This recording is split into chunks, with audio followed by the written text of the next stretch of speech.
Good morning, everybody. My name is Pete Wayner, and I'm a Managing Director of E21, and I want to welcome you to today's event. E21 is an organization dedicated to economic research and innovative public policies for the 21st century. And one of the goals of this organization is to encourage a spirited debate about the way forward on democratic capitalism.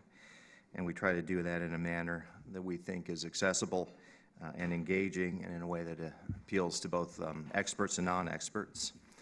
And in the spirit of spirited debates, we're delighted to host a conversation this morning between my former White House colleague, Chuck Blahous, who's author of a much-discussed study, The Fiscal Consequences of the Affordable Care Act, and Jared Bernstein, former chief economist and economic advisor to Vice President Biden.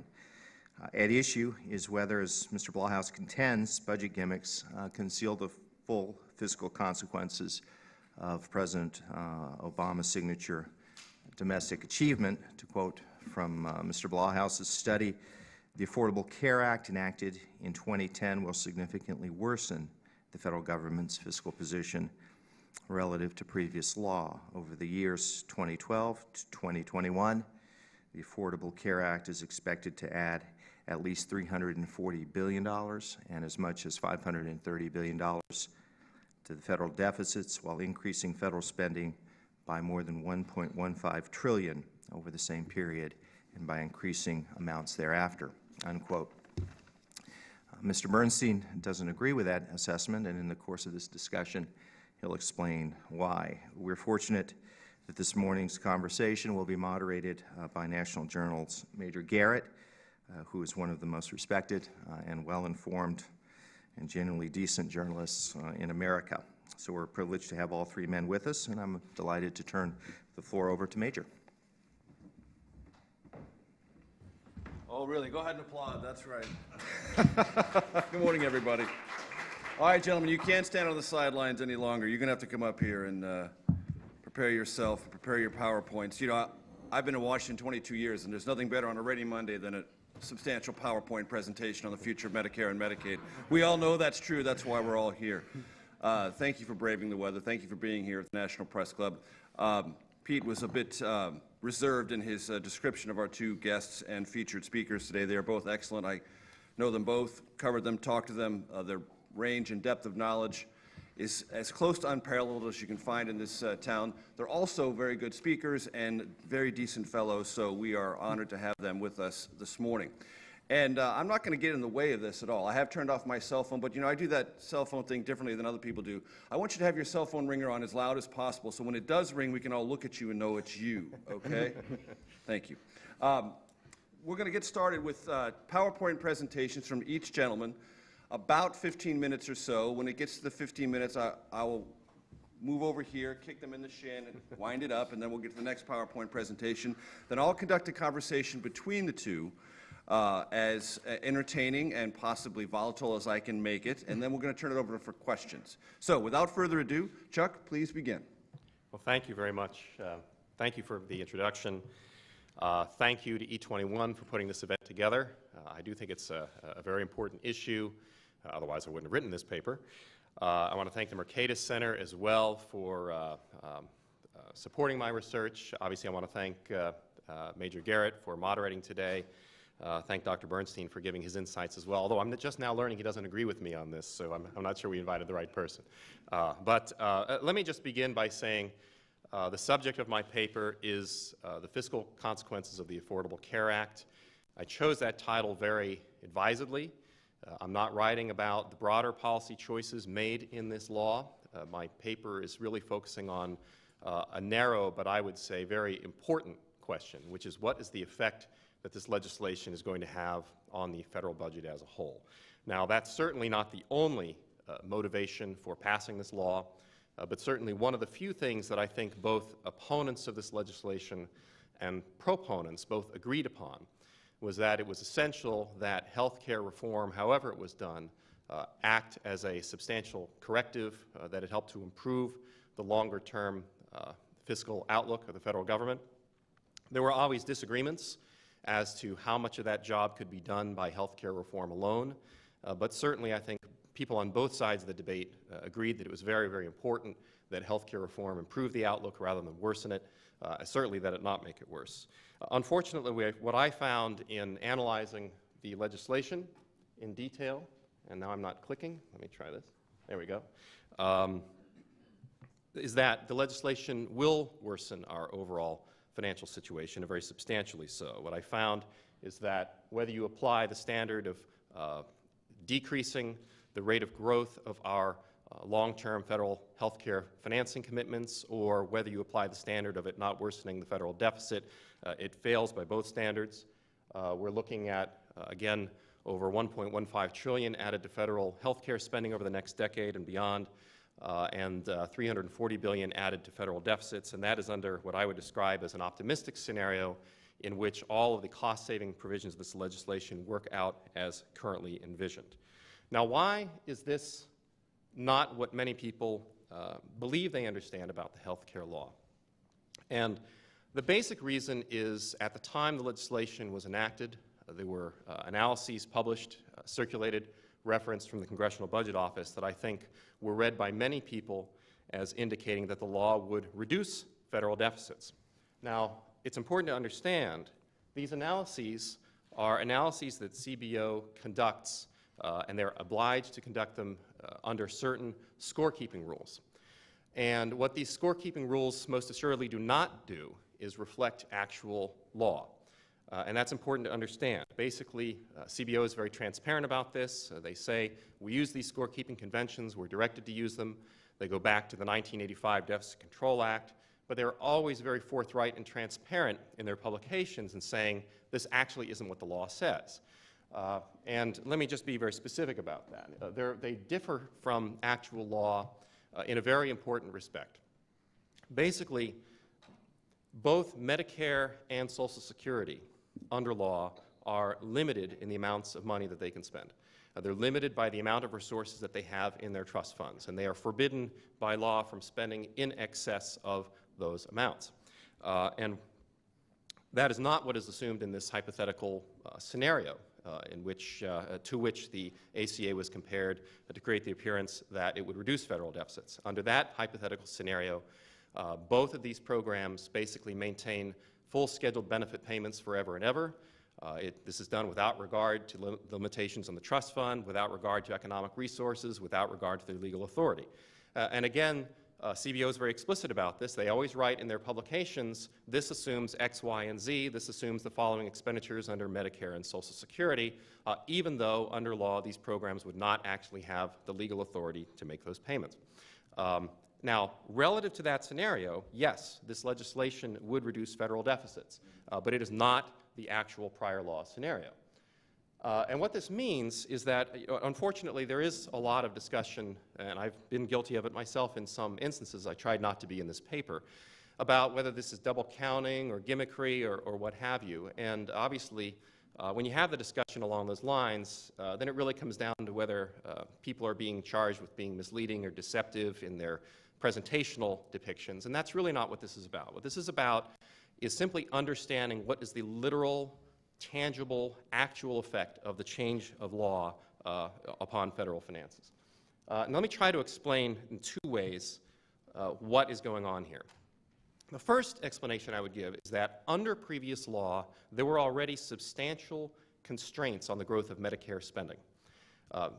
Under previous law, the actuaries tell us that were it not for the provisions in the Affordable Care Act, Medicare would have been insolvent in 2016, the Hospital Insurance Trust Fund, and it would have been obliged to reduce benefit payments as a result. Now, that is a prior law spending constraint. Now, this doesn't mean you think that this would actually have happened in that manner. What traditionally has happened instead is that faced with pending insolvency, Congress has enacted cost-saving measures from time to time to move the insolvency date out. But no matter what your model is for congressional behavior, under previous law, there was a spending constraint. That spending constraint would have been manifested either in the reduction of benefit payments in 2016 or in alternative cost savings measures that Congress would have had to enact. That was a previous law constraint, and it was not coupled with any previous law requirement to enact a large new spending program. Now, what this legislation did is it enacted cost-saving restraints in Medicare that were already required in some form under previous law, but it also coupled them with a large new spending program. So you take cost savings that were to a degree already required, couple them with new spending that was not previously required, and obviously that worsens the fiscal outlook. Another way of looking at it is that both Social Security and Medicare are basically designed to be self-financing programs. Medicare hospital insurance, Social Security. They're designed so that their own books are supposed to be balanced. If you create cost savings within those programs get to spend the proceeds of those savings. People understand this on the Social Security side. If Social Security saves money here, that money belongs to Social Security to spend elsewhere. Medicare hospital insurance is exactly the same way. It gets to spend the proceeds of any savings that are generated within Medicare. So if you simultaneously commit those savings as an offset for a new federal program, you're basically increasing your spending authority far more than you are saving money. And this graph basically here is a visual summary of the findings of my paper. It's basically the effect of the legislation upon federal finances. On this graph, up is good and down is bad. And the very top line is what many people believe they understand about the law, which is that it would improve the federal fiscal outlook over the long term. But again, that is relative to a hypothetical scenario that differs from actual law. If you actually compare what is the literal change in law under the ACA, it's worsened the situation very substantially. And here, again, this is because a lot of the Medicare cost savings that were scored as savings under the legislation, which are savings relative to the hypothetical scenario, are not savings relative to previous law. The actual net savings relative to previous law is far less and not sufficient to finance the new spending commitments under the legislation. Now, I probably sound like I'm criticizing the scorekeeping convention. I'm not. I favor its use in many circumstances. I think it's appropriate for many reasons. Basically, what this scorekeeping convention does is it shows lawmakers what is the difference between the scheduled benefit the benefit schedule for Medicare and Social Security and the revenues these programs will have on hand to pay them. And it's important that lawmakers see that because, first of all, without that, they would never see how big of a shortfall they have in these programs. We would just be assuming they basically self-correct. But also, they wouldn't get appropriate legislative credit for actions taken to fix these program imbalances. But with all scorekeeping conventions, this one happens to have a drawback. And one drawback of it is that because of the assumptions in the baseline scenario, you don't show any of the effect of extending the solvency of Medicare hospital insurance.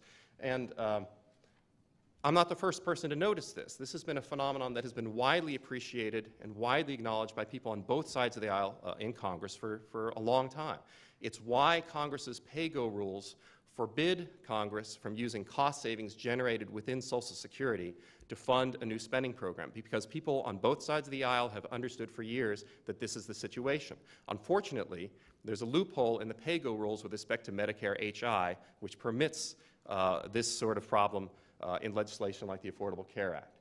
Again, just to repeat, this baseline scenario, it's very important and appropriately used for many policy circumstances, but we need to remember it's not the actual law, and it's also not historical practice. Basically, it assumes that we would simply ignore the limitations on financing from the trust funds in both Social Security and Medicare. We would bail out the programs with general revenues or something like that, but basically we would have to do something that is very, very different from what Congress has done in the past. Now, I also want to make a very important point, which is that I'm not just making a picayune, ticky-tack point about the technicalities of actual law. A lot of people say, well, you're right, technically this is the situation, and we recognize this is what happens with trust fund financing, but in the real world it doesn't really matter. The actual prior law would never have played out anyway. It's important to understand that whether you're talking about the literal change in law or the practical budgetary effect, the ACA has worsened the fiscal outlook. Basically, again, the baseline scenario assumes a particular scenario of congressional behavior in the future that is very, very different from past practice. Historically, Congress has taken, at least for the most part, seriously, solvency in Social Security and Medicare hospital insurance. When insolvency has been impending in either program, there have been additional cost savings enacted to push off that insolvency date. And when insolvency has been made more distant, Congress has relaxed. Because of that, we know that under this law, many of the cost savings provisions in Medicare were cost savings that were going to be enacted, were not only required under previous law, but according to historical practice would have been enacted anyway. Moreover, we know, I think for a fact, that the cost of the solvency extension of Medicare also has practical budgetary consequences because it gives Congress permission to relax now. We don't have to enact the same level of cost savings in Medicare as we previously did because Medicare's solvency date has been pushed out to 2024. And I think proponents of the legislation acknowledge this. They agree with it. They often tout this as a virtue of the legislation, that Medicare payments have been safeguarded for another 8 years. So clearly, I think there is bipartisan recognition of the reality that there is a relaxation of fiscal pressure that comes from extending Medicare's insolvency date. So there are other places in the law where you could maybe argue current law doesn't really matter and we should sort of ignore it for the scorekeeping purposes, but this clearly isn't one of them. The actual state of Medicare law has mattered historically. And so whether you're talking about the literal change in law or practical budgetary behavior, we have a worsening in the fiscal outlook. Now, I know I'm short on time. Major hasn't kicked me in the shins yet, but I'll have to race through the last few slides. One of the things that I do in this paper is something similar to what the Congressional Budget Office does when they are faced with a situation where there may be reason to believe that certain provisions of current law may not be upheld over the long term simply because they're inconsistent with historical practice. For example, the alternative minimum tax. Each year CBO has this conundrum. What do we do under literal current law? The alternative minimum tax thresholds, they're not indexed for inflation. Millions of additional people are going to be caught up in it. And all this revenue is going to come rolling in according to literal current law, but in practice, Congress overrides that each year. So what CBO does is they say, we'll show you literal current law, but we'll also show you the scenario in which certain provisions of law are modified in ways consistent with past practice. They're not recommending or predicting that it'll be overridden, they're just providing the information. And what I did in my paper is something similar. I went through different provisions of the Affordable Care Act. Again, in the optimistic scenario in which all the cost savings of this legislation materialize as we hope, it still adds about $340 billion to federal deficit, but some of them may not produce all the cost savings currently projected. If you look at something like that 3.8% unearned income Medicare contribution, the income thresholds for that are not indexed for inflation either. It's basically like the AMT. In this year's trustees report, we found that over the long term, within our evaluation period, 80% of taxpayers are ultimately going to be subject to that tax because the thresholds aren't indexed. Do we think that's politically realistic? Do we think that's going to happen? I don't know, but certainly it would be prudent to know how this legislation will look if Congress acts with provisions like this in a way more consistent with historical practice. I don't assume that any of these, in the pessimistic scenario, any of these provisions go away, but I do say what happens if Congress indexes them similar to similar provisions in the past. I want to just emphasize before I close, there are a lot of controversies around this law. I'm not taking a position on any of them. I'm not saying the law is good, the law is bad with respect to a lot of these other policy choices. I don't have an expert opinion about the constitutionality, about the purchase mandate. I certainly don't have an opinion to give about whether it's better for people to get their insurance through their employers or through exchanges. I'm not making a prediction about the viability of the Medicare cost restraints or saying that the IPAB concept is good or bad. I'm making just a narrow point about the fiscal effects of this legislation. And unfortunately, they are not good. What do we do about it? Well, if we want to take seriously the charge to hold down the growth of federal health care spending, we would have to wipe out almost the entirety of the coverage expansion in this legislation. If we set a lower bar and simply say, we just want to make sure this legislation doesn't add to the deficit. We want to make sure that any coverage expansion is paid for by new taxes. We could leave the Medicaid CHIP expansion in place, but would have to wipe out about 2/3 of the exchange subsidies. There have been, of course, criticisms made in my paper. Perhaps we'll hear some today, I don't know. But I would just stress that, look, I haven't arbitrarily selected a baseline or done anything to try to deliberately make this law look bad. All I've done is something that I thought there was a gap in the fiscal debate about, which is that we had this CBO score which explains how the law looks relative to the scorekeeping convention, but I hadn't seen anyone analyze how our fiscal position has changed as a result of the actual change in law. Was literal prior law implausible over the long term? Probably. So is the baseline under which the ACA's effects were scored in a positive way. The key is not whether either baseline actually looks believable or plausible over the long term. The key is what is the relative effect of this legislation upon federal finances, and unfortunately, it's negative. Finally, another criticism has been, well, There are a lot of places where the scorekeeping conventions depart from scoring literal law. Why pick on this one? Well, that's true, but I would reject the notion that just because there are other places where CBO's scorekeeping conventions depart from actual law, that it means we should ignore the law everywhere. Clearly, this is an area of law where the law matters. The debt ceiling has not been the thing that's determinative of long-term Medicare spending paths. CBO has to make guesses of what appropriations levels will be 20, 30 years out, even when they're not specified in law now. But we do know that Medicare law has mattered. It has been the principal determinant of actual Medicare spending. I'm not criticizing CBO. I'm not hypothesizing the future fate of a lot of the cost savings provisions in the legislation. I'm just trying to make a very narrow fiscal point about how our situation has worsened. And with that, I turn it over to Major and Dr. Bernstein. Thank you. Chuck, that was very nimbly done and done well under time. And I would just make one graphics note that I will personally take with me from this. Whenever I list criticisms, I'm going to use the smallest font size possible. Dr. Bernstein, go right ahead. Thank you very much. He's laid out his case. Respond in kind. Thank you. I am glad to be here. I want to thank Tony Fratto for inviting me, my friend Tony, who I argue with on CNBC sometimes, but we always have good discussions in the green room. And thanks to Major for being here and for the nice introduction. We go pretty far back too. And it's a pleasure to be here with Chuck and to hear Chuck hold forth. I thought his presentation, as well as his paper, was interesting. The presentation I thought was that we just heard was a typical Blahous detail, insight, well done. I did object, just to be clear, to the point where I'm not taking any position on the Affordable Care Act except for my solutions wipe out 2/3 to 100% of it. So I object to that part, but we'll get back into that in a minute. Chuck's paper, I call it what's at the core of the Blahous blowout, generated a great deal of controversy, angst, animosity, accusations, in part because we'd had a very divisive fight over this a number of months ago in the heart of the ACA, and many people believed, and with some merit, that Chuck was reviving an argument we already had, which then was featured on page A1 of the Washington Post for reasons that we can only hypothesize about. But if you actually read Chuck's paper, which I did, there's nothing deceptive, there's nothing tricky about it. He lays out exactly why he's doing what he's doing, just like he did in that presentation. And those who accuse Chuck of trickery are either haven't read his paper or are engaging in, I would argue, a kind of name-calling. That said, I find a lot to disagree with. I guess I could have the clicker, and then I can. Nice try, Chuck. Okay. What the heck does that mean?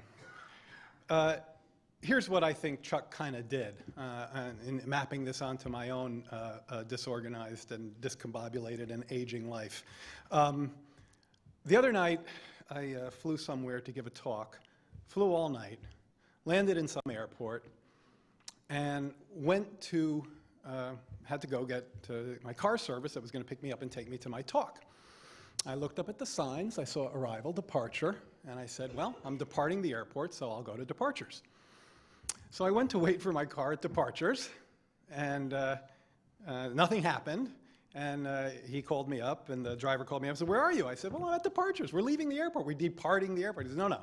When you get to the airport, you're arriving, so you go to arrivals. And once you lock that in your head the wrong way, it's hard to get it out.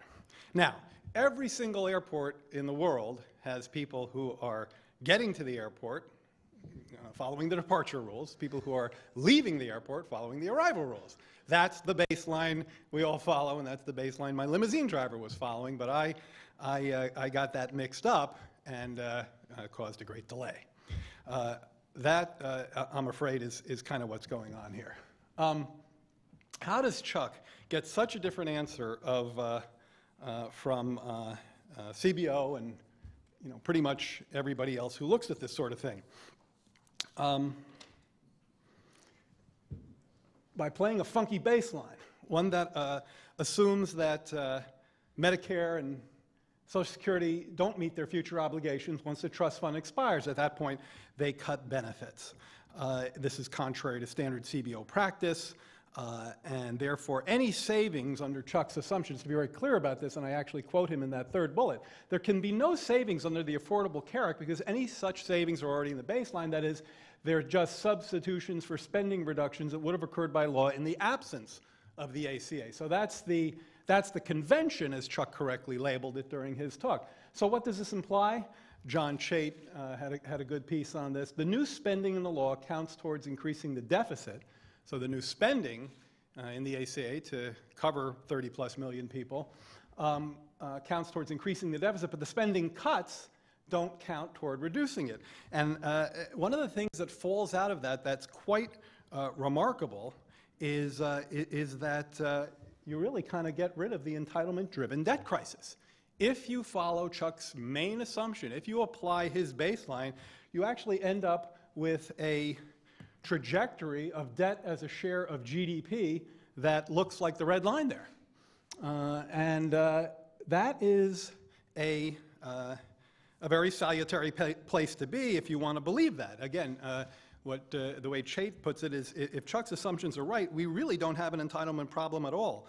Medicare can't exceed its trust fund, so the problem of Medicare exceeding its trust fund and the costs therein engendered goes away, so problem solved. You know how Paul Ryan has been stalking the halls of Congress with disaster movie music in the backdrop, warning that we're all about to become Greece? He should relax. So under Chuck's baseline, these problems disappear. So what's wrong with that? Well, before I get to the slide, I do want to talk a little bit of political economy. And here I'm probably talking more about Mercatus than I am about Chuck, a general movement to attack social insurance in general and the ACA in particular. Certainly not talking about Chuck in this regard, but talking about a much bigger problem which Chuck's paper feeds into. Why does this paper adopt this convention so selectively, only in the context of the Affordable Care Act? It really seems like you're gunning for this work. And again, despite Chuck's, I think, plausible claims to the contrary, I was actually unsettled to see the solutions essentially involve gutting the Affordable Care Act to the point of either 2/3 or 100%, according to what I thought I heard Chuck just say. So this is something we should be very, very worried about. Because if foundations like Mercatus and others are gunning for the Affordable Care Act, it's the Affordable Care Act that's trying to do precisely what we need to do. I don't know if it will successfully do so, but it is what we need to do, to rein in the growth of health care spending, not by pure cost shifting, which is what you get from the vouchers and the so-called premium support programs, but by trying to squeeze the waste and inefficiency out of the system. Now, it's extremely important that if you follow, to recognize that the convention that I thought Chuck in his talk argued was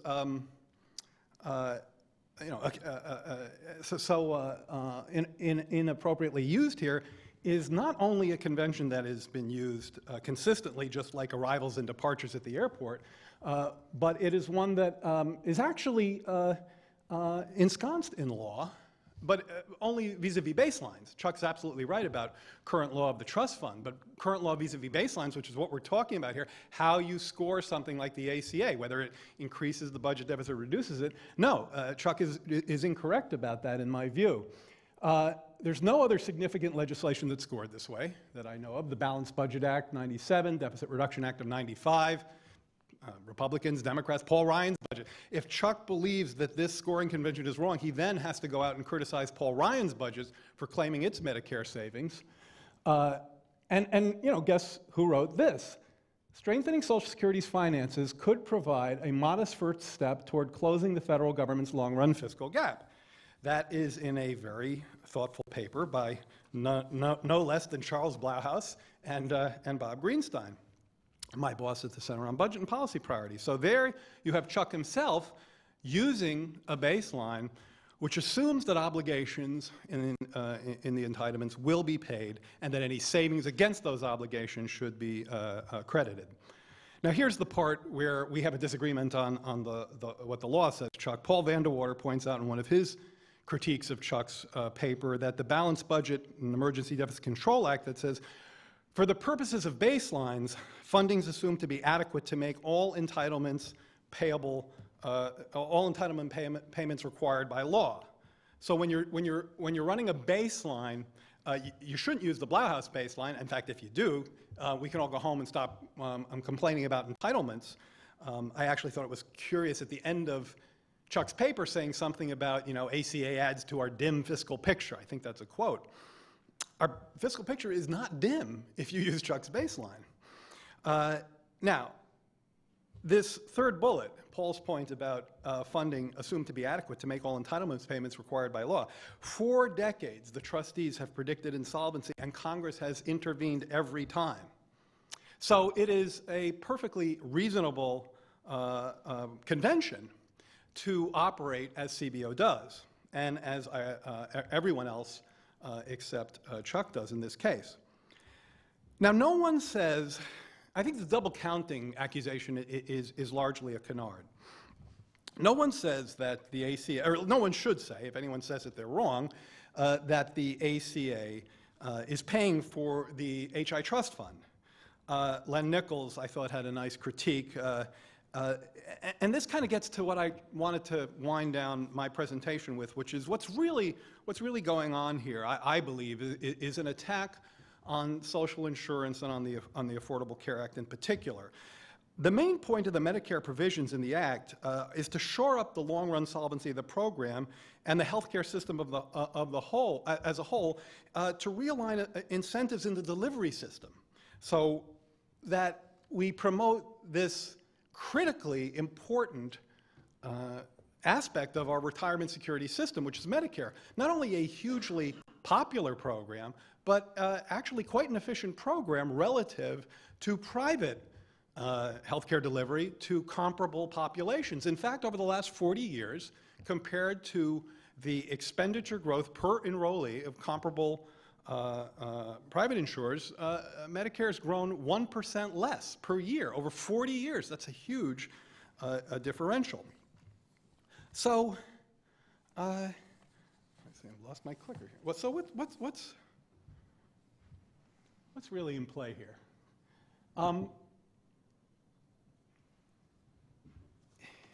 Again, I'm skeptical of the idea that this is all sort of just, and I'm not accusing Chuck at all here. I think Chuck is raising genuine questions and ones that are completely, ones that do come out of the conventions that we practice. I mean, the way CBO puts it, I think, is instructive. CBO says, trust fund accounting shows the magnitude of the savings within the trust fund, and those savings indeed improve the solvency of that fund. Okay, so the savings that the ACA generates, according to CBO, indeed improve the solvency of the fund. So that's kind of my point. Then they go on to say a point that more supports Chuck, which is, however, that accounting ignores the burden that would be faced by the rest of the government later in redeeming the bonds held by the trust fund. That's true, too. But what's critical here in terms of preserving Medicare is to allow these financing mechanisms that CBO judges to be effective in extending the health and life of the trust fund to take place. Now, here is probably the most important part of my presentation. So if you get nothing out of anything I'm saying, and I suspect there are people in here who don't, read Henry Aaron's testimony from April 27th on this first bullet point. The extent to which measures in the Affordable Care Act help to,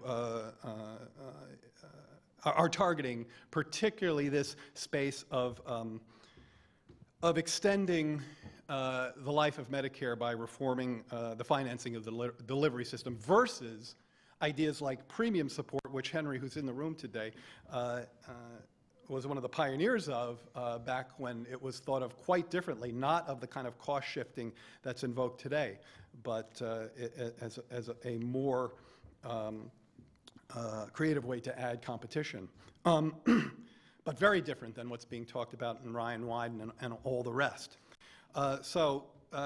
Reed Hank's testimony, you'll find therein and others that the ACA cut the shortfall, the trust fund shortfall over the 75-year horizon from 3.88% of taxable payroll to less than half of that. And then the Medicare actuary gets in there and says, well, actually maybe 60% of the ACA long-term savings would be achieved, so perhaps the cut isn't as deep as that.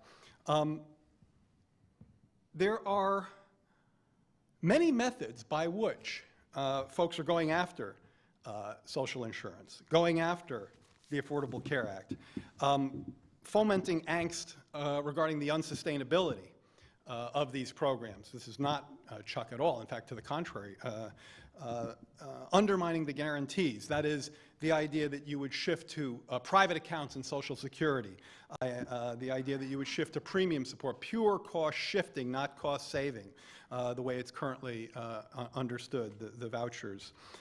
These ideas undermine the guarantee of health care provision for retirees, the guarantee of a vested pension, Social Security.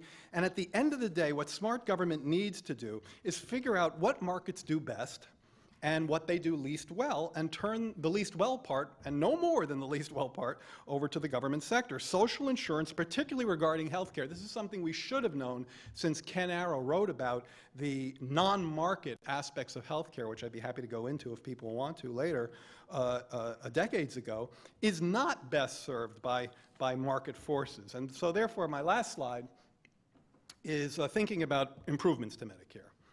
And that's where we should be in this debate. I think that Chuck's paper is a distraction. I think it's a distraction just like I was in the airport distracted by whether I was supposed to leave from the departures or the arrivals point. And I'm not saying that he doesn't raise points that are legitimate in the sense of his reading of budget rules. I would argue that that's a very peculiar reading. It's a convention he applies selectively. He doesn't apply it himself in various other writings, but it's a distraction. What really matters is to get away from accounting. I thought Howard Gleckman had a good point saying that, the numbers we're arguing about are within a margin of error when it comes to what we can expect healthcare costs to be 10 years from now. What really matters is figuring out whether the improvements in the ACA, the efficiencies that we're hoping to gain through the interventions and delivery systems work or not. And if they work, great. If they're not, we have to get under the hood and fix them. These include affordable care organizations, which are doctor organizations with cost incentives to emphasize quality over quantity, of course, the exchanges, bundling. You can see the list there. In the interest of time, I won't go through it. If anyone wants me to talk more about those delivery mechanisms during Q&A.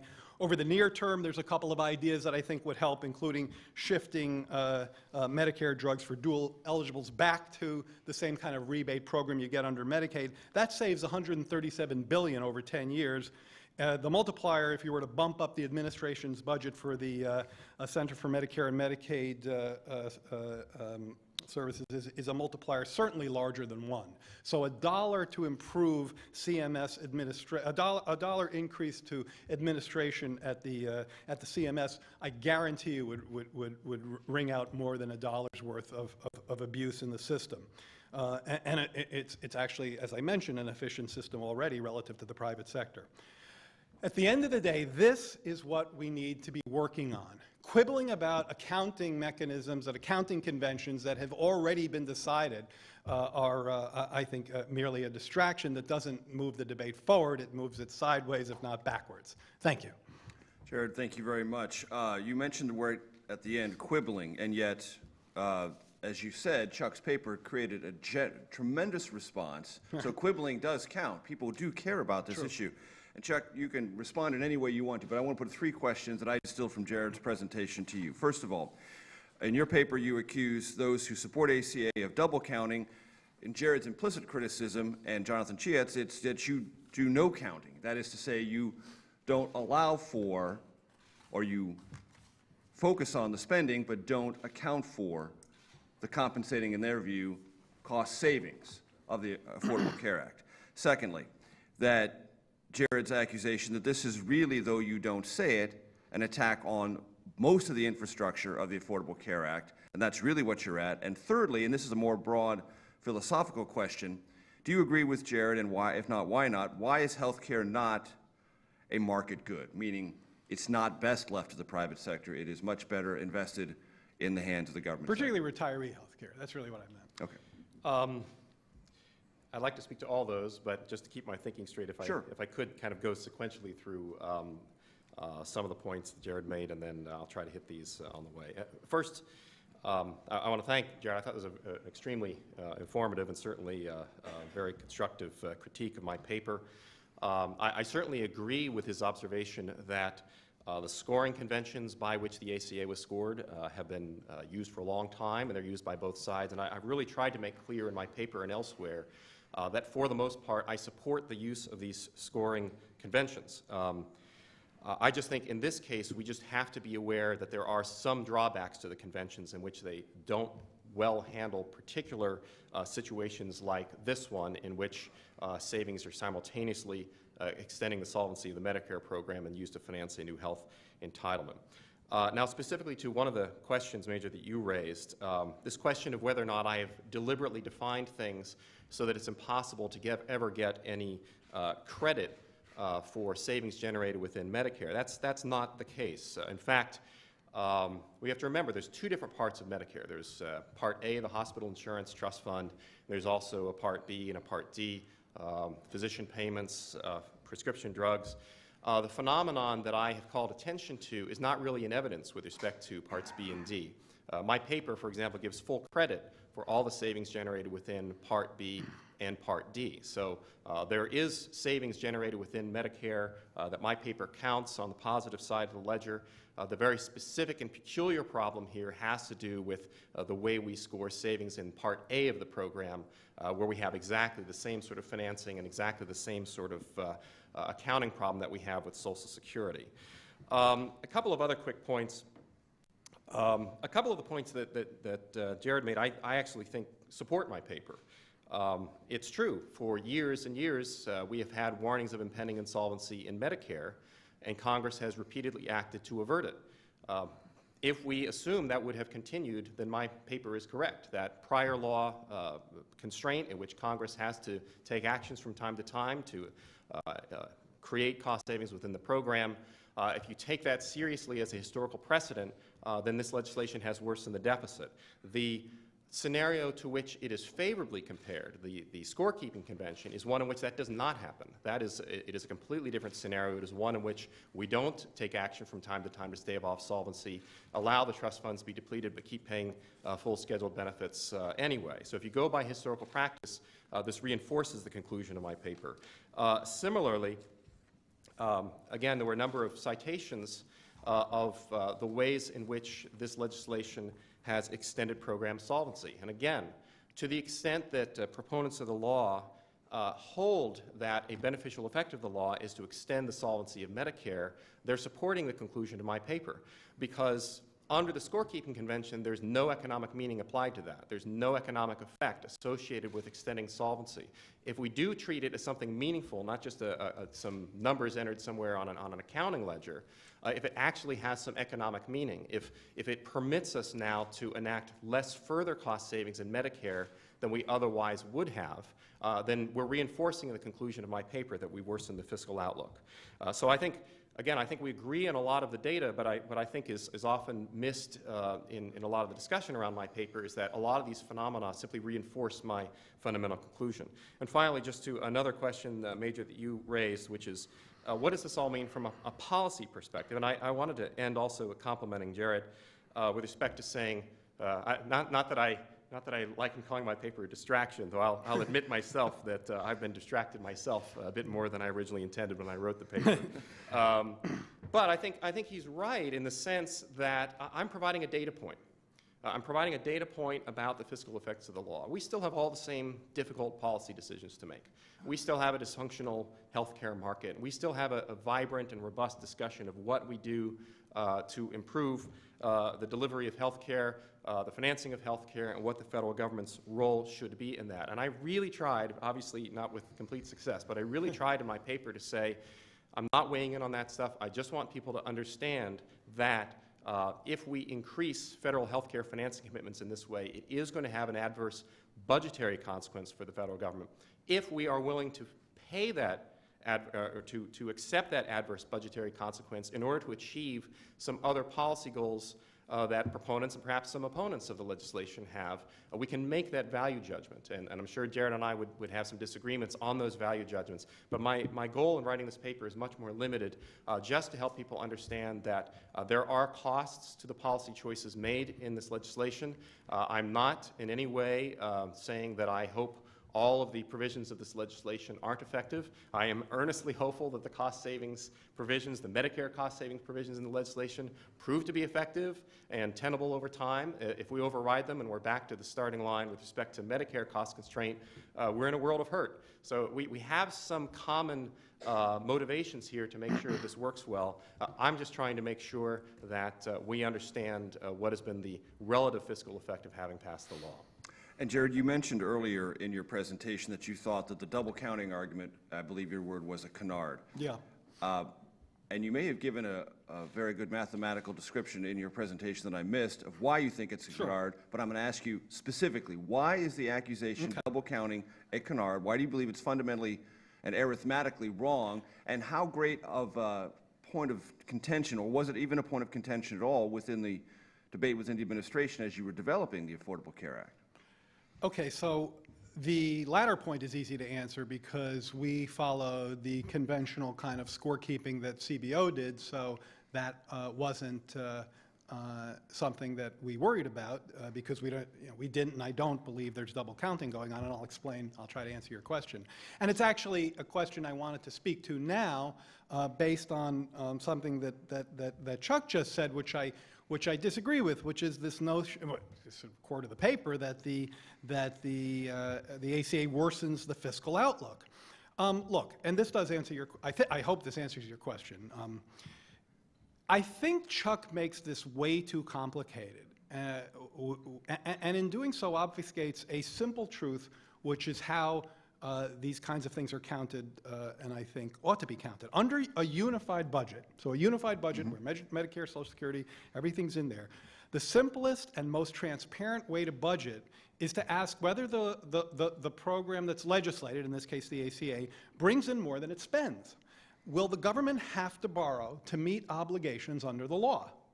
Will the government have to borrow to meet obligations under the law? In the case of the ACA, CBO's view, having nothing to do with the HI Trust Fund, okay, so that's where the double counting comes in, having nothing to do with the HI Trust Fund, is that yes, the revenues raised and the spending cuts will more than pay for the new obligation under the bill, $200 billion over the first 10 years, but we can quibble about that. This is a very good thing. This is a very good thing under a unified budget score by the CBO, and we can argue about, Chuck had a perfectly reasonable chart arguing about whether the measures would kick in the way we hoped, but in this town, I think we have to abide in those kinds of questions by CBO, unless we have a good reason not to. The answer is that yes, the revenues raised and the spending cuts will more than pay for the new obligations in the bill. If the Washington Post is looking to recycle old news stories, I'd suggest they recycle that one, not this one. So, you know, look, so that's the unified budget, and that's how most of us walk around thinking of this. Now, as I said, that accounting ignores any burden that would be faced by the rest of the government later in redeeming the bonds held by the trust fund. So the trust fund will invoke the ACA, as scored by the CBO, extends the life of the trust fund because of the kinds of savings that improve the solvency of Medicare. And so if you do unified budgeting on one side and trust fund accounting on the other side, there's no double counting. And, you know, that's the way we do it. I think Chuck does it differently, and, you know, he's kind of the only one. Are you the only one, Chuck? Yeah, I'd like to respond to that, although I will, this is not the first time I've been accused of being way too complicated, so that doesn't offend me. I appreciate the chance to respond because I would stress that I agree, a unified budget outlook makes sense. But under a unified budget outlook, this legislation worsens the federal deficit. And I need to explain this. Whether or not something improves or worsens the outlook by unified budget accounting depends on what you're assuming would have otherwise happened. For example, does a change in the alternative minimum tax income thresholds so that they grow at half the rate of inflation, does that improve or worsen the unified budget deficit picture? Well, it depends on what your baseline is. It depends on whether you assume that that income threshold would have stayed fixed or whether you assume Congress would have continued to let it grow with the full rate of inflation. And you're going to get either a positive or a negative unified budget evaluation depending on what your behavioral point of comparison is. The behavioral point of comparison that was used to show a favorable effect for this legislation is one that's very, very different from actual law and very, very different from previous practice. It assumes that we would have paid full scheduled benefits in both Social Security and Medicare forever out of general revenues or borrowing or something, and just completely done away with the trust fund financing limitations of those programs. Now that is a very specific set of behavioral assumptions that is completely inconsistent with past historical practice. I agree that from a unified budget standpoint, this legislation would reduce deficits relative to that behavioral scenario, but that behavioral scenario was not the law, and it was not prior historical practice. So we disagree on the baseline. I mean, that's the most fundamental disagreement between the two of us. And absolutely, and again, I would stress there are many respects in which I think this type of scorekeeping makes sense, but because historically solvency in Medicare has meant something, I don't think we can ignore in our evaluation of this legislation what the change in Medicare's solvency outlook is as a result of this legislation. So can I ask Chuck one question, just one question? Chuck, if that's true, and I'm not, this is not gotcha, I really want to hear your answer. If your baseline is the correct baseline, isn't it consistent to then say we can no longer going around worrying about an entitlement-driven debt crisis? Isn't that CFRB graph correct? It is. It is, and I appreciate the opportunity to speak to this point because obviously this is a criticism that some people have raised. They say, well, look, if you assume that Medicare and Social Security are always going to stay solvent, a lot of our long-term fiscal problem goes away. Is that plausible or is that not plausible? I agree it's implausible that that is the way things probably would have happened in a literal sense, and I agree that a lot of our fiscal problem goes away if you assume that happens. However, let's think about what that means. We've always been told by CBO and others that a good portion of our fiscal problem going forward consists of the fiscal imbalances in Social Security and Medicare. So it shouldn't surprise us that in a scenario in which those are resolved, either allowed to resolve or we take action to resolve them, that a lot of our fiscal problem goes away. That's not news. It shouldn't strike someone as a strange baseline or a surprising result. It's simply the way all of us have understood the federal budget to be for a long time. Why this is important is I want to emphasize, because what it means is that under prior law, we had CBO projecting a substantial financial imbalance, a great portion of which would have been corrected if we upheld our statutory obligation to keep Social Security and Medicare solvent.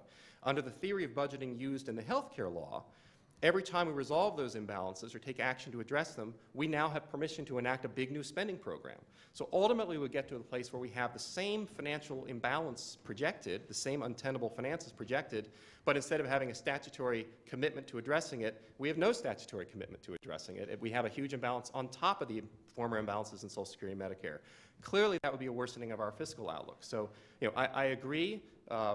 That is the scenario under the sort of the literal prior law scenario, and it probably wouldn't have played out exactly that way, but we have to understand that that doesn't, in my opinion, undercut the main point of my paper. Is one of the things you're saying, Chuck, that the unified budget was put together because that was by far the most beneficial set of assumptions the administration could have poured its numbers into, and that drove the way that they calculated both the policy and the projected savings? Well, I've tried very hard to stay away from sort of the speculation as to motivation and why legislation is done in the way that it's done. But I will say, obviously, if there's a certain set of scorekeeping rules, people are going to try to play by those rules. And if you get a positive score out of the Congressional Budget Office, that is a benefit to the legislative prospects for the legislation. So I think it's very clear Obviously, this legislation was put together in a way so as to pass muster under CBO scoring conventions. We just need to understand the ways in which those scorekeeping conventions differ from actual law. And Just to Jared, be you clear, know as well as I do, because I was there covering it at the time, one of the things that the White House dreaded most as this legislation was being drafted, developed, vetted once, twice, 3 times, was the dreaded CBO number. right. Did you create, and is there something underlying the unified budget approach, though conventional, I'm not suggesting it isn't, but it was by far the most beneficial accounting scenario developed for the policy that you wanted to pursue and the administration committed itself to? Major, you know the old Washington joke, somebody goes up to a hot dog stand outside the Treasury and says, how much for a hot dog? And the vendor says, whatever CBO says. Not a knee slapper, but, Few CBO jokes are. yeah, you there know. are not that many CBO jokes, folks. They Come just on, give really it. aren't. No, the unified budget has been in place for decades. This is not the administration's practice at all. This is the official scoring rules that every policy has been scored by since at least the 1980s. That was the point of a couple of the bullets in my slides, and so it wasn't a convention of the administration at all, and the score could have gone the other way. I mean, I would argue that it wasn't so much that we were sitting around, twiddling thumbs, trying to figure, oh, please, CBO, give us the best score, although there was a little bit of that. It was Don't more, kid a kidder, yeah, Jared. no, There was I more than a understand. little bit No, of that. but I mean, the reason I think we got the score we did was because we tried to build in the kinds of delivery mechanisms in the healthcare system that we believed, the phrase at the time, maybe not so felicitous, bend the cost curve. Because if I stress nothing else in my talk, along with read Hank Aaron's testimony, I stressed that the way to healthcare reform is not through shifting costs onto beneficiaries, it's through pulling the inefficiencies out of the delivery system. And that's what we thought we were doing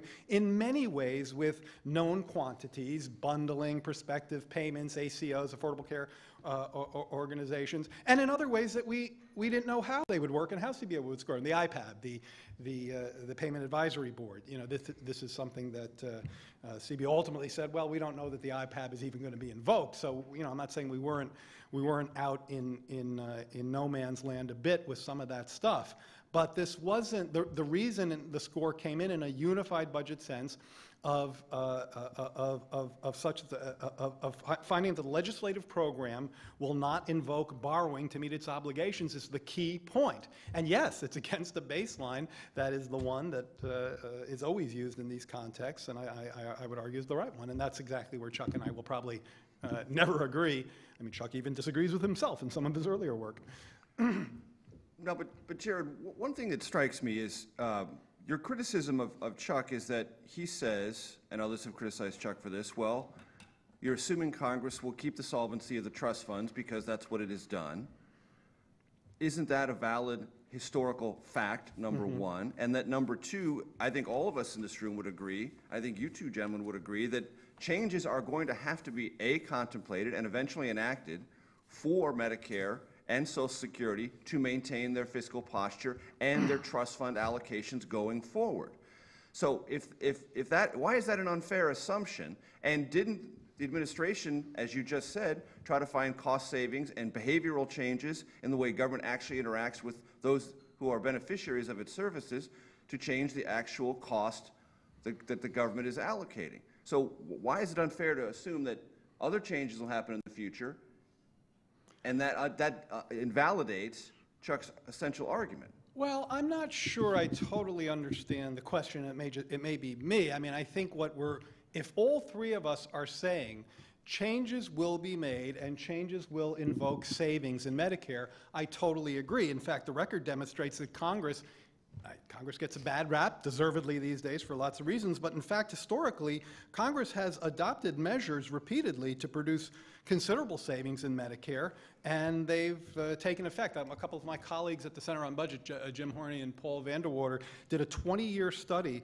of major Medicare legislation and found that in virtually every case, Medicare savings that the studies were going for were successfully implemented. So if the three of us are all saying, Major, that we think these Medicare savings will be implemented and they'll, in my belief, they'll work, I can't say to what degree. In fact, if I can't say they'll work with 100% probability. If they don't, we have to go back and find ones that do.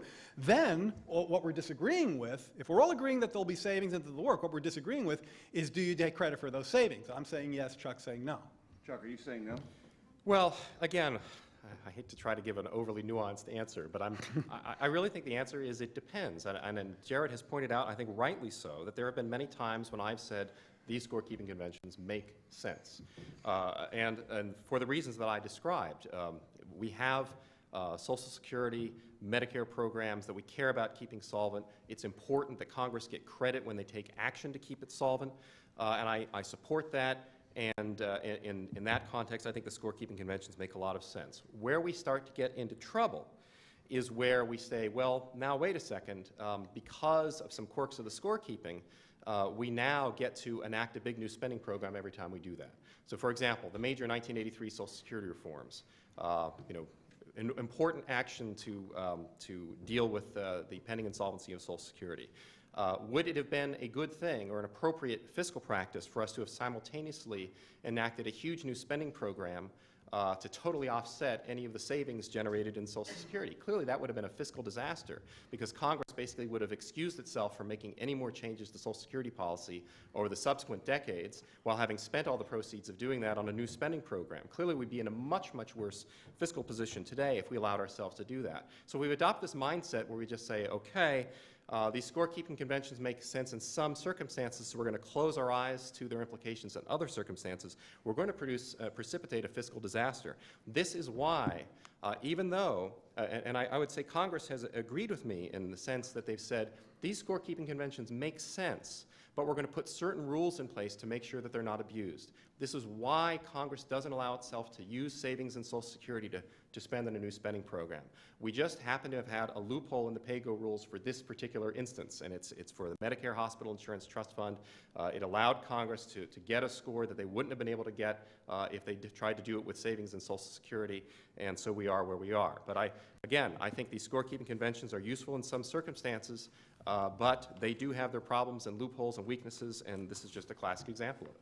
Jared, I would point out with the, there is one exception to Medicare changes Congress has enacted that has not taken place, and that would be sustainable growth rate and the doc the rates. SGR. That was put together in Correct. 1997, and as soon as it began to bite, Congress every year since then, I think it's like 2001, 2003, has fixed on a one-year basis to protect Medicare participating physicians from the sustainable growth rate. So that one hasn't been, Correct. but other ones have. No, you're right. On the broader question, and I asked you this earlier, Chuck, and I want to get both of you to We describe it. pay for SGR. When I was at the Obama administration, SGR was paid for in the budget.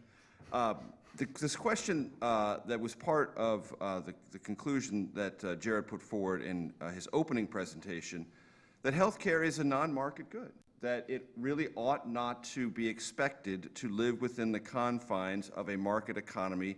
And I'll invite you, Jared, to explain. Can I just nuance that a little bit? Because I don't want him Retirement health care. I just don't, but also I don't want him to answer the wrong question. And it's my misspoke, not you. Sure, okay. Healthcare, the healthcare delivery system is not the market good. That is that insurance plays a large role, and markets will not optimally provide an efficient delivery system, particularly with retiree. I'm not saying we would want to have a public healthcare provision system like in the UK or something. I'm saying that the delivery insurance system, that's the part that works badly in the market. And that may work better with changes. Demonstrably does work better. No, it will work better in the future with the Absolutely. Affordable Care Act. Yes. Chuck, take that on. Well, I wish I had the answer to all the dysfunction in the healthcare market. I think one of the, I think I would give a two-part response. I think a lot of our problems in the healthcare market do arise from distortions that are created by government policy. A classic example, and it's to the credit of the authors of the ACA that they tried to address this in some form with the Cadillac plan tax, but a classic example is the tax preference given for compensation in the form of healthcare insurance. And obviously that has had a hugely distortive effect on the rate of cost growth in health services relative to other forms of compensation. And I think, although I myself wouldn't have gone about it that way, I think a better tactic would have just been to try to eliminate that tax preference. I can at least appreciate the gesture in that direction that was a part of this legislation. So I'm not against all of the things this legislation does to try to create some rationality in the functioning of the healthcare markets. I will say, again, I think this is probably a conversation that goes on well beyond the scope of my paper, and Jared and I would have disagreements on it, but obviously I'm a believer in the literature, Finkelstein's paper as well, that finds that there is a substantial inflationary effect created by federal government subsidies for healthcare purchases. And so we saw a very, in retrospect, what should have been predictable increase in overall healthcare inflation in the 1960s with the creation of Medicare and Medicaid, or as a result of that legislation. Now, that doesn't mean we shouldn't have Medicare and Medicaid, but we have to recognize that when the government is providing subsidies for the purchase of healthcare services, that fuels demand, and that is a positive contributor to healthcare cost inflation. So I would urge some caution in taking an approach whereby, as we try to get the dysfunctionality of the healthcare market under control, that we continue to fuel the demand side of things by involving the government more and more in subsidizing the purchase of healthcare services. So I think I agree with the fundamental principle that the healthcare market is very dysfunctional, but I think probably relative to Jared, I would place a greater emphasis on trying to dampen distortions that are created by government policies. Why does government behavior not subsidize dysfunction, Jared? I think that there is strong evidence that I cited in my talk to the contrary up to a point. And you can find lots of waste in the healthcare system. Orzag used to say that 30% of healthcare spending could fall into the waste category.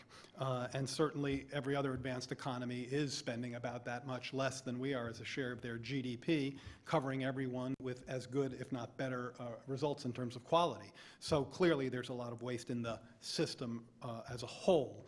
No, but the point that I made earlier, which I think contradicts Chuck's inflationary point just now, is that for actually I think 40 years, from 1970, if you just look at the expenditure per enrollee trends in Medicare and you compare that to comparable private insurance, Medicare has grown 1 percentage point less quickly per year, which is huge when you compound it over all that time. We actually provide health care considerably more efficiently in the public sector. Administrative costs are about 1/5 in Medicare than they are in the private sector, in part because there's so much more overhead in the private sector. It's 2% in Medicare, it's 11% in private. So, I think there's good evidence to the contrary in terms of efficiency, but we have to do a ton better. Look, let's be clear. This healthcare problem is not a public problem. This is a system-wide economy-wide problem. As I mentioned, it's being restrained more effectively in the public sector. But if we simply shift costs from public to private, we're still going to be spending 17, 20, 25, 30% of our GDP on healthcare, because every year that healthcare spending per capita grows faster than GDP per capita, that increases the share of health expenditures of GDP. And eventually, some of that's baked in the cake because of demographics, but eventually you're going to see, not eventually, we're already seeing the kind of crowding out that I think ought to be avoided by these kinds of mechanisms. Now, the whole market point is much more about this issue of healthcare as a non-market good, and this is the issue that has a lot to do with this notion of why consumer choice is really a strange concept in this space. And this is what Arrow was writing about years ago, but many have appreciated this point since. I want to go buy a Snickers bar. I go look at the shelf. If Snickers have become more expensive, I might buy a Nestle's Crunch instead. That's pure consumer choice. You want to. Health insurance is not healthcare consumption is not like that. If you have a massive health incident, God forbid, the chances that you can pay for that out of pocket for a lot of people are zero. So you have to have an insurance mechanism. That means you're no longer choosing. It's not a matter of consumer choice. It's a matter of insurance choice. And so once you involve the insurers, you now have an entity that in the private market is very much geared to blocking coverage for you. I mean, the goal of the insurance company is not to make sure you get everything you want. It's to maximize their profits, and that means their goals are antithetical to yours. And when you put this mix all together, you find that this is the reason why every single advanced economy has moved at least the delivery mechanisms, and some have moved delivery and provision over into the public sector. And we're trying to move that way in the ACA to some extent, in a typical American sort of hybrid way. I want to put something before the two of you that's a real-life experience that had a debate before the law went into effect that was not dissimilar to the debate we're having right now about costs, about projections, about coverage, about behavior, and about how this imagined government product would actually interact with the American public it was meant to serve, Medicare Part D.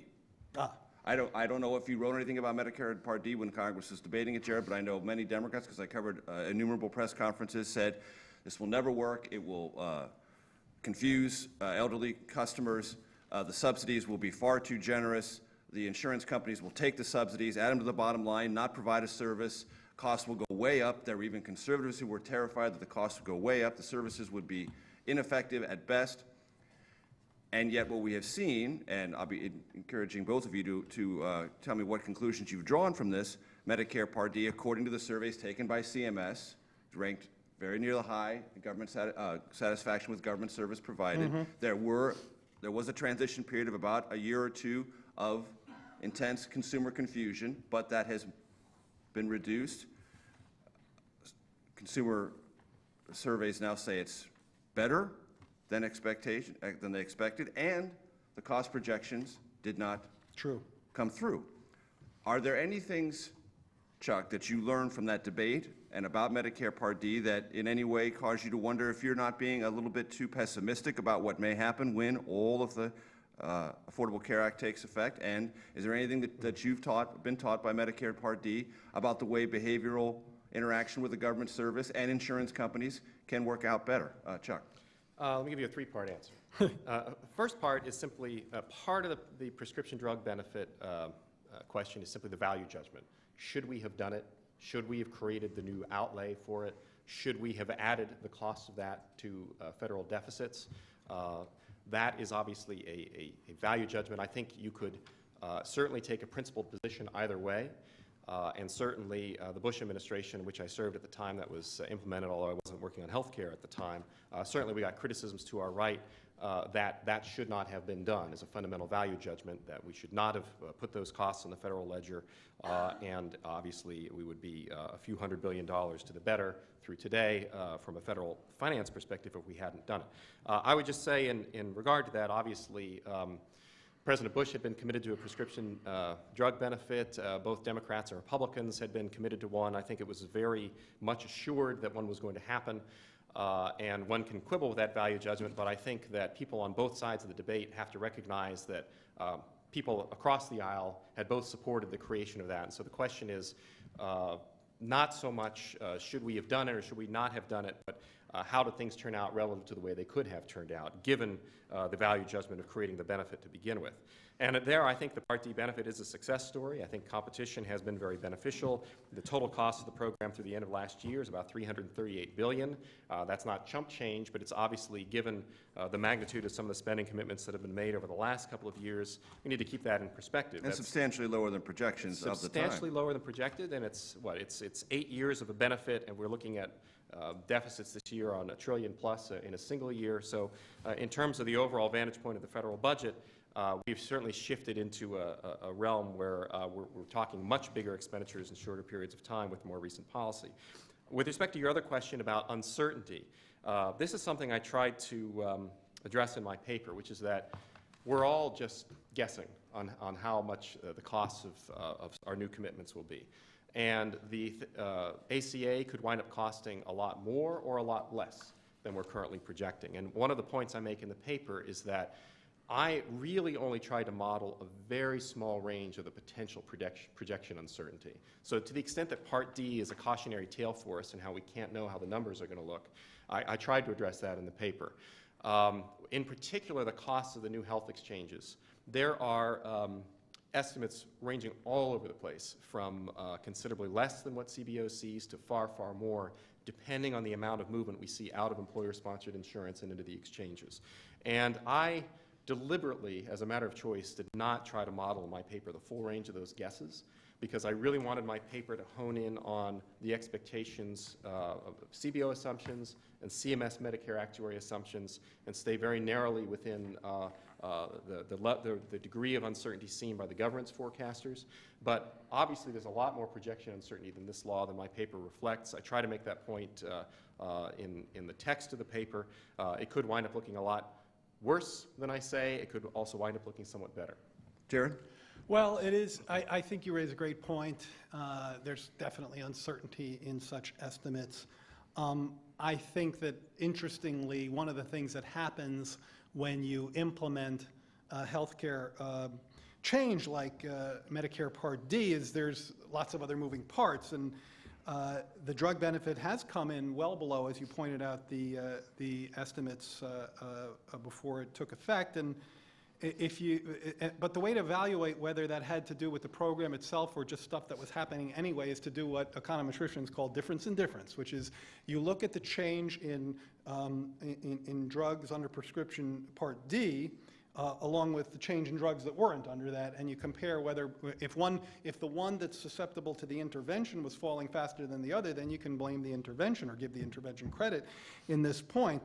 But in fact, what happened was when Part D was introduced, total expenditures for drugs started going down pretty quickly for reasons explained that the guy named Edwin, one of my colleagues at the Center on Budget named Edwin Park wrote a paper about this that I commend to you.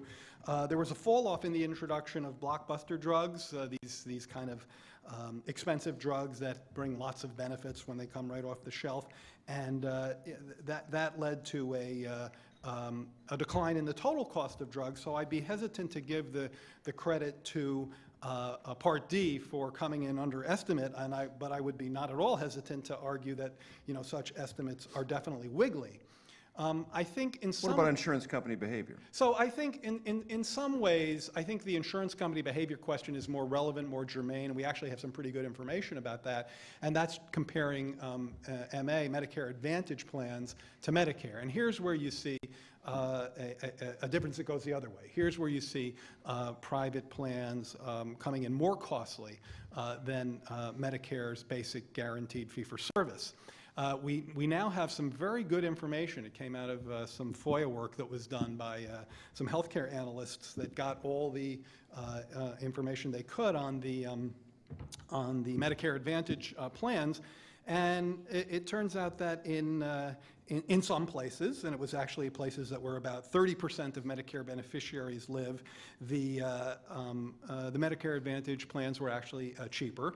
But in places where 70% of Medicare beneficiaries live, Medicare Advantage was more expensive. And this is something that was actually credited for savings. Some of the savings that Chuck wants to take away from us. Some of the savings that I think we should get credit for under the Affordable Care Act was tapping this inefficiency in private insurance that once again proves to be more expensive than Medicare.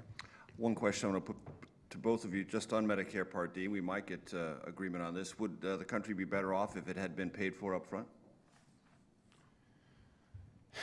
Because I remember when he was campaigning for the presidency, then Senator Obama, I asked him about it because he would say, with some great passion, that this was something put on the national credit card. And I said, would you put Medicare Part D on the national credit card? I would find it. If you became president, he said, no. I said, why not? Well, it's existing policy. Right. No, okay. I would like, if I were introducing a new policy that I had the potential of being, expensive and anything in the healthcare realm, given the ongoing trends is expensive, I would definitely want to try to find, obviously, I think it's obvious, to pay for it. This might be slightly more sensitive terrain for you, Chuck, because you were there at the time, though not on the topic precisely. No, but I think it's a fair question, and certainly, it depends what you mean, but if you're saying in terms of federal finances, would we be much better off if this had been financed up front, or if other spending, or if revenues have been generated to pay for it? Clearly, from a fiscal perspective, we would be better off. Would you give the administration credit, though you disagree with some of the methodologies, that it made a good faith effort to try to pay for the Affordable Care Act? Absolutely. Again, I've tried to repeat over and over again that My intention here is not to criticize anyone's motivations or the integrity of their actions. I think people act in good faith.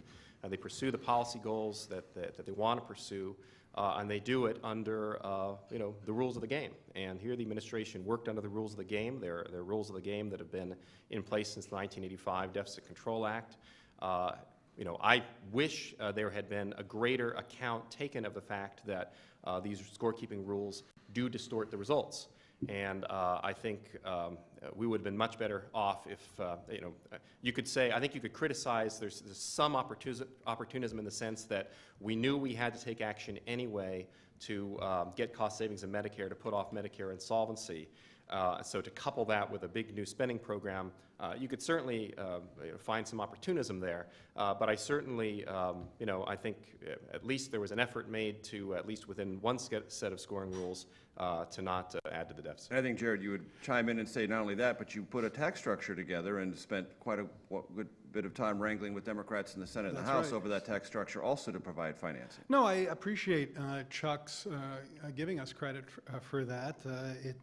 It was pretty grueling, and I guess while I very much appreciate Chuck's credit, as I've made clear in my talk, we have some real disagreements on where you then go with the savings that I think we help to generate.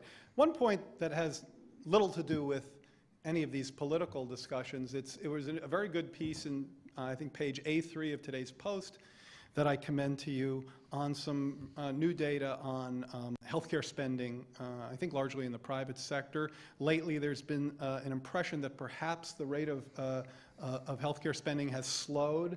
There's a couple of articles suggesting if that's true and it sticks, that's big. That's really big. Because if you look at the president's budget, which I actually think is a smart budget, doesn't seem to get a lot of votes in Congress, but I like that budget. He stabilizes the debt to GDP ratio within the 10-year budget window, and then it starts going up. The reason it starts going up is because there's this pressure from healthcare costs under the non-Blahous baseline. And so if it's true that healthcare costs are slowing, that's very big. Now, I've written that I suspect what's really going on is the recession, and that people are there's more cost shifting, so you're doing more out-of-pocket spending. I'm touching my pocket here. You're doing more out-of-pocket spending, and you've got a recession. So when the article says, gee, it looks like health costs have come down and people are buying less or something, well, you really have to compare the change in health costs relative to incomes. That's how you look at the elasticity there. So if it's a cyclical phenomenon based on the recession, then we really haven't realized any kind of a structural change in the cost curve. I promised all of you that we would throw this open for questions. We're going to do that in just a moment, but I want to conclude before I throw it open to this audience with this. When we were emailing back and forth about this presentation, Jared said, you're going to hear from me a very stout, emotional defense of social insurance. Make sure you bring a hanky.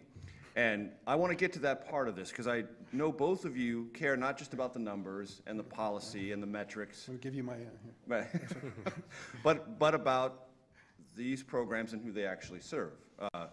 My mother's on Medicare. She's 81 and confronting all sorts of medical challenges. The solvency of Medicare is not just an academic issue. It's not just a political issue. For most of us in this room, at one point or another, it's also a very deeply personal issue. And I know both of you are invested in that, not just conceptually, but as American citizens as well. So what I want to ask both of you on the sort of larger conceptual point before I hand it over to the audience, what is the future of this program, Medicare, Medicaid, Social Security, social insurance generally, if you're right, Chuck, and Jared is wrong, and what are the detrimental effects and what are the things you think people ought to know about the human side of this equation if you're right and Jared's wrong? And now, Jared, I'll pose exactly the same question to you. Except I'll be right. Well, I would just begin. I think there are I didn't write this paper as a Medicare trustee. I wrote it in my capacity as a fellow with the Mercatus Center. But I am a Medicare trustee, and in my capacity as a Medicare trustee, I certainly my level of concern has only deepened about the future of both Medicare and Social Security.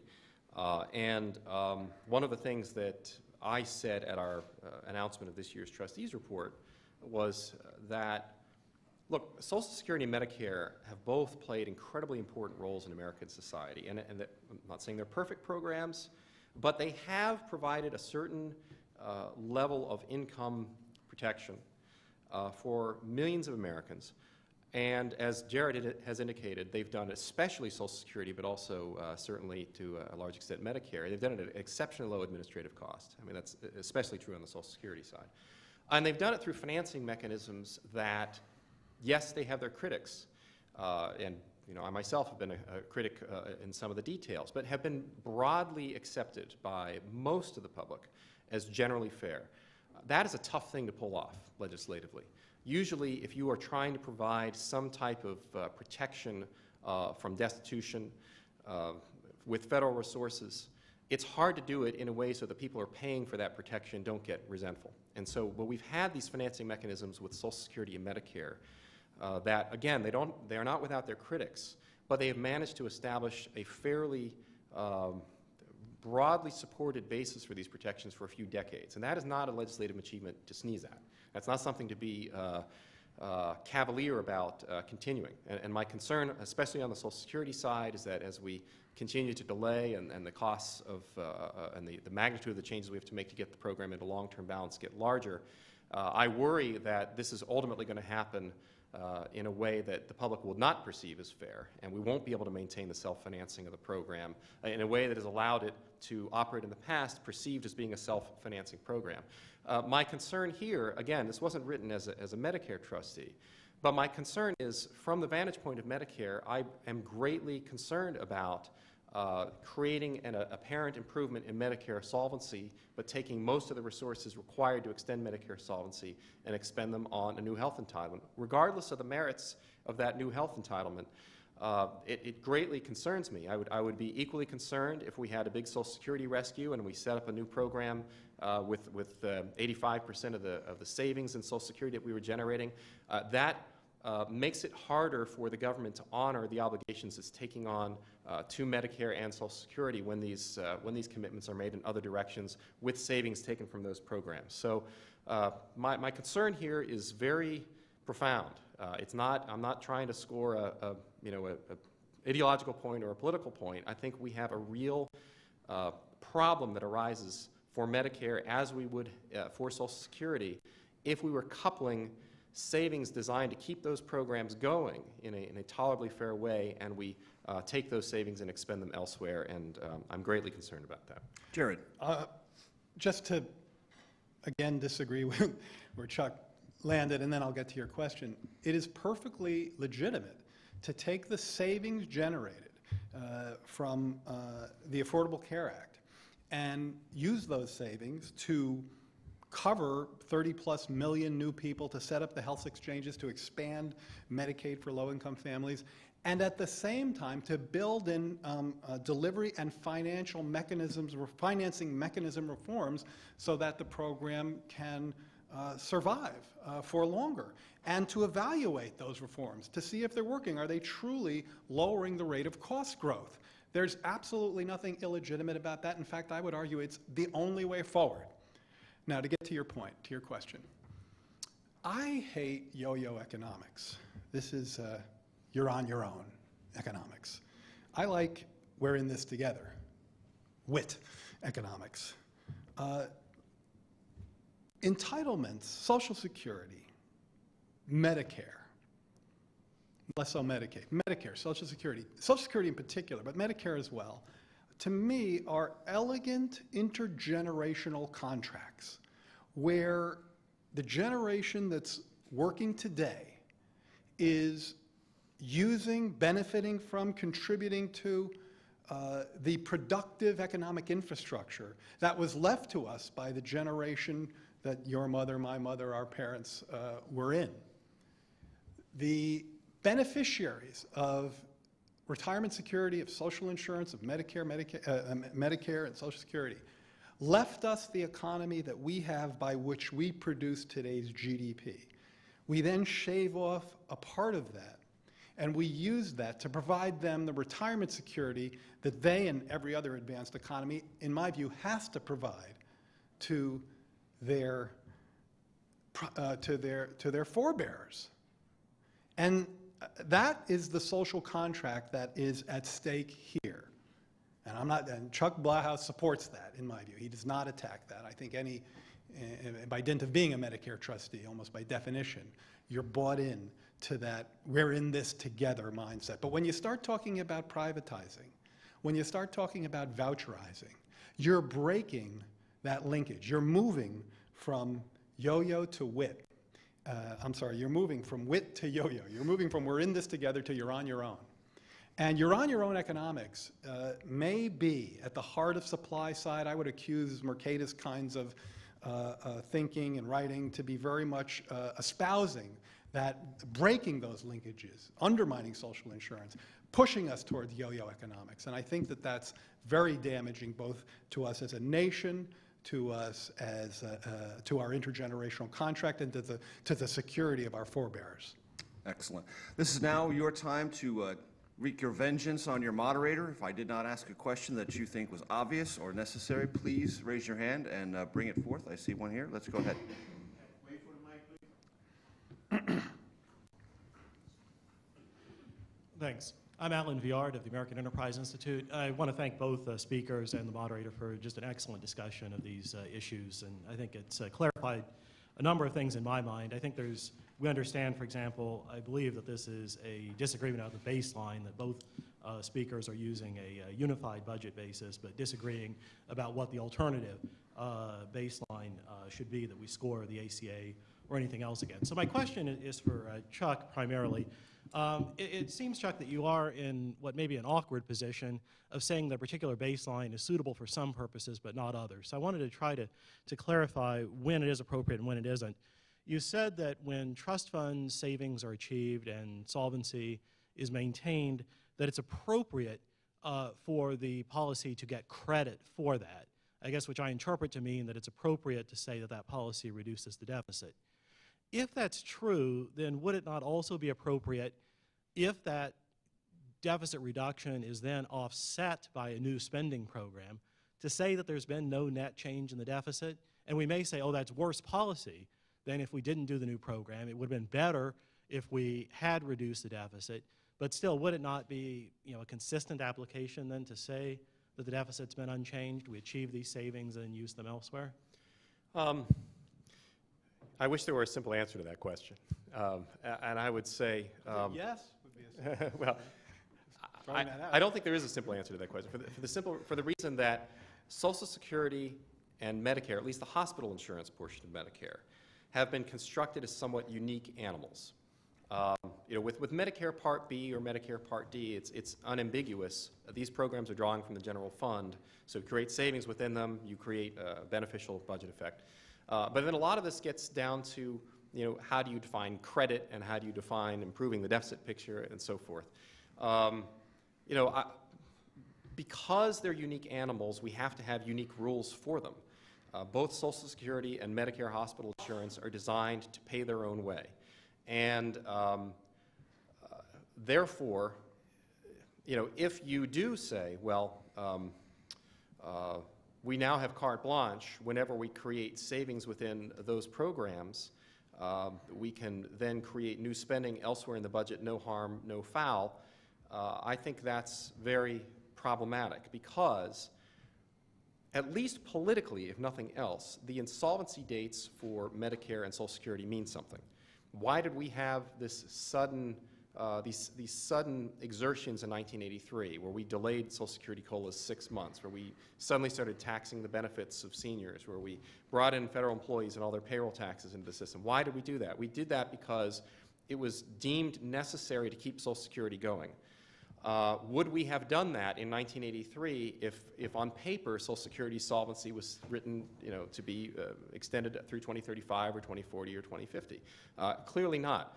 So therefore, I do think it is damaging when we do engage in budget maneuvers that have the a certain appearance within unified budget conventional scoring, but which have very different implications for determining you know, real-world budget behavior. And let me, just to quote some of your own excellent work on this, you know, you've noted in the past that in your papers that there has been some sort of de facto refunding of Social Security payroll taxes through other parts of the tax code, you know, through some income tax credits that accompany the 1983 Social Security reforms, and obviously with the EITC and making work pay credit over the years. You know, and it hasn't been quite as egregious a practice as what happened with the ACA. But I do think that fiscal damage arises from those practices, because basically what we're saying is we're going to maintain this facade of low-income people paying for their Social Security benefits, but at the same time we're in effect going to refund their taxes back to them, but still consider them to be fully entitled on the benefit side.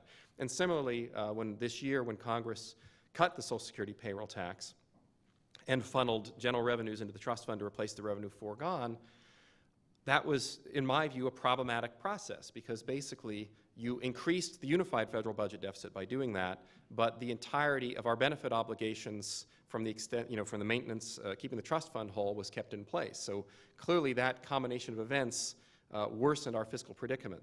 I would say that it would be fiscally damaging to issue another $8.6 trillion of debt from the on-budget accounts to the Social Security Trust Fund in a standalone bill, even though that would not be scored as having a unified budget effect. And the reason I think that would be damaging is because Congress would then give itself permission to make full Social Security benefits payments for the next 75 years. So I think there are certain practical realities that arise out of these budget conventions, and I'm not saying we should throw them out. I'm just saying we should be conscious of them. And again, so much gets lost when you write papers like this, because it sounds, you run the danger of saying, well, this is a bad convention, we shouldn't use it. I'm not trying to say that. I'm just trying to say we should be conscious of the effects. We should be conscious of the effects that the literal change in law, the fiscal effect is negative, and also in terms of practical budgetary behavior, it's negative. If I could follow up and just to sharpen Alan's question, I think. He's saying that it may be problematic, it may be damaging, but does that necessarily mean it's not deficit neutral? Is that a fair way of...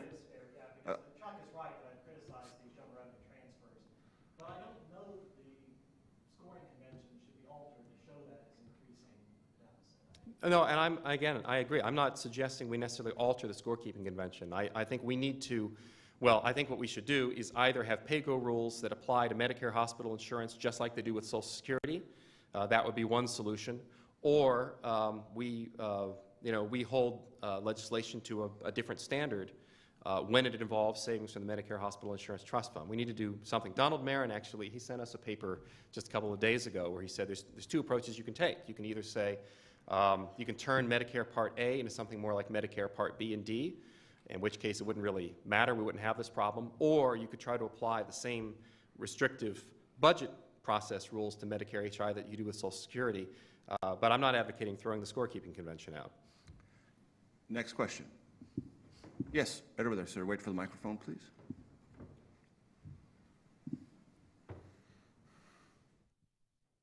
Thank you. I'm Jim Capretta. I'm with a number of affiliations, but including E21. My question is for Dr. Bernstein. I just wanted to ask, following up basically in the same line of questioning, really, which is, let's imagine a hypothetical where the Social Security trust funds are running a deficit that's roughly 2 percentage points of taxable payroll. Let's suppose Congress took up a bill and said, hey, we need to solve this problem and raise payroll taxes from 12.4 to 14.4, something like that.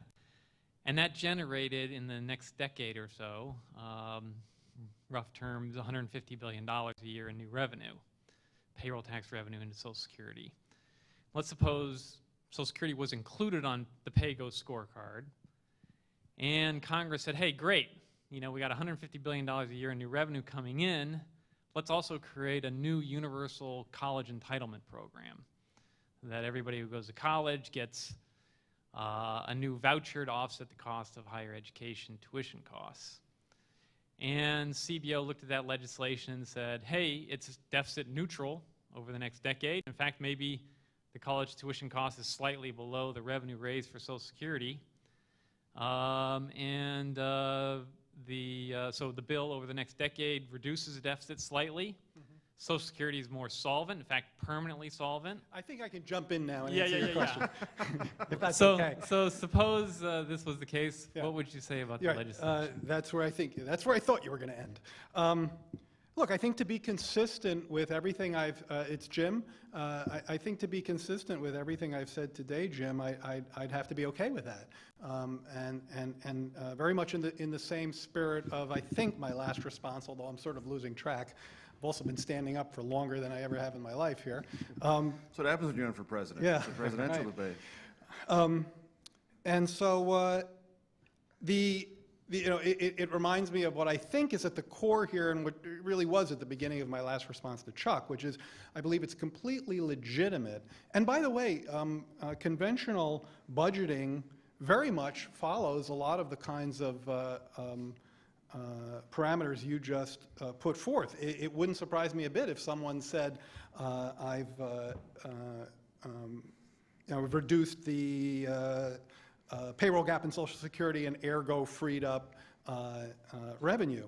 I think the point that I've tried to make here is that it's completely legitimate to take the savings generated by the changes that we made in the Affordable Care Act, apply them to more coverage, and at the same time take credit for improving the long-term solvency of programs by bending the cost curve, in your case, increasing a payroll tax on taxable payroll. So I think that scenario is very much consistent with the positions I've taken today. Jim, how do you find that answer? Well, I suppose I think the public would find it a little bit surprising. I think in the context of Social Security, I think in the context of Social Security, people would probably understand more clearly that, in my judgment, that there is some double counting here, right? Because if you raised 2 percentage points of payroll to pay for Social Security and reduce the deficit, you've authorized a lot of new spending out of the Social Security program, and you're simultaneously authorizing a new college entitlement program. I think that clarifies in the mind of, I think it would clarify in the mind of the public that you've spent the same money twice. Why isn't that not a valid, if not criticism point, that No, you're no, spending the same money twice? That solvency does not necessarily mean anything other than you have an accounted for amount of money projected in the future that keeps you from going insolvent. It doesn't actually guarantee that the money will be there. I think that's fair. I mean, look, I tried to say that no one says, or no one should say, when I quoted Len Nichols, no one says and no one should say that the money that you're spending for the Affordable Care Act or for the college voucher program can then be used for boosting the, improving the health of the Medicare Trust Fund. I mean, I quoted CBO saying that. I said it myself very clearly. I am not double counting. And you shouldn't double count. I think you should take credit for the savings that you generate and for long-term changes that change the financing structure of trust funds that extend their lives. It's that simple. I don't know how else to say it. Chuck, please. Yeah, I'd like to speak, because I think this I is... didn't mean to short circuit. No, you. that's fine. I just think this is an incredibly important issue, and I am much more concerned about this practice, and I would be very concerned about the scenario, Jim, that you outlined.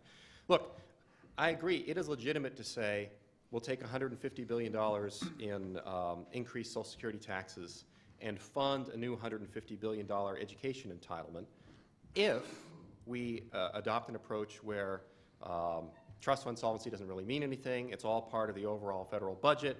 And if we were to just simply abandon the notion that Social Security and Medicare are separate self-financing systems, and therefore any savings generated within those programs is free to be spent on other things, I would agree. I think that would be fine. But what happens is that we get the worst of all worlds. We get a situation where we present to the public the idea that the solvency of Social Security is a meaningful concept, that the solvency of Medicare is a meaningful concept. When we talk about making benefit payments from these programs, we say, well, people paid for these benefits and they're entitled to them.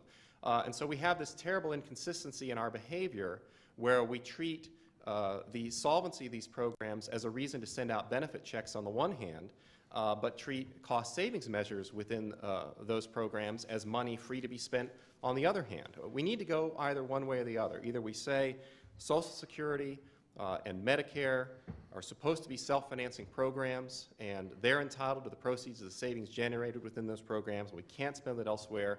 We continue to have trustees' reports. We continue to have trustees like myself.